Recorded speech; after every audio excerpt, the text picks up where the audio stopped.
আসসালামু আলাইকুম রহমতুল্লাহ বারকাতুহু। আমি আয়েশা দা দিনদারিস থেকে।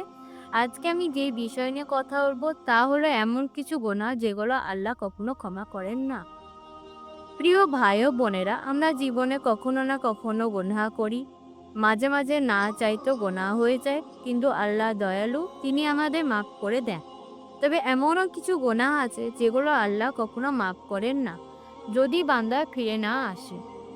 যেই গুনাহগুলো আল্লাহ কখনো মাফ করেন না, সেই গুনাহগুলো হলো: ১ নম্বর শিরিক, ২ নম্বর তওবা না করে মৃত্যুবরণ করা, ৩ নম্বর কারো হক নষ্ট করা।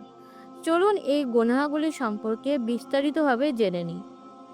১ নম্বর শিরিক। পবিত্র কোরআনে আল্লাহ তাআলা স্পষ্টভাবে বলেছেন, নিশ্চয়ই আল্লাহ তার সঙ্গে শরিক করাকে কখনো ক্ষমা করেন না।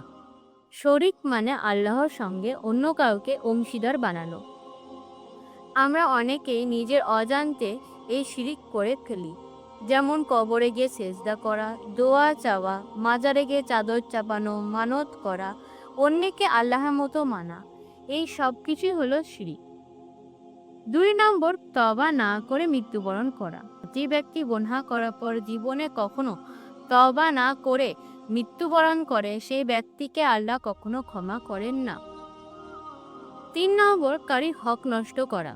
কেউ যদি কাউকে ঠকায়, মারধর করে, তার টাকা পয়সা সম্পত্তি ছিনিয়ে নেয়, এইসব গুনাহ আল্লাহ তখনই ক্ষমা করেন যখন সেই ব্যক্তি নিজে ক্ষমা করে। সেই ব্যক্তি বলতে যার সাথে জুলুম হয়েছিল সে।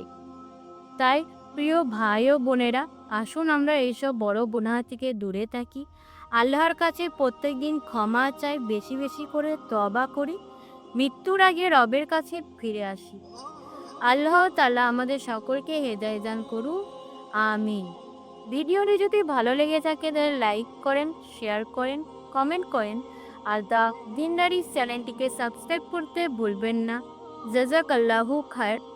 আসসালামু আলাইকুম ওয়া রাহমাতুল্লাহি ওয়া বারাকাতুহু।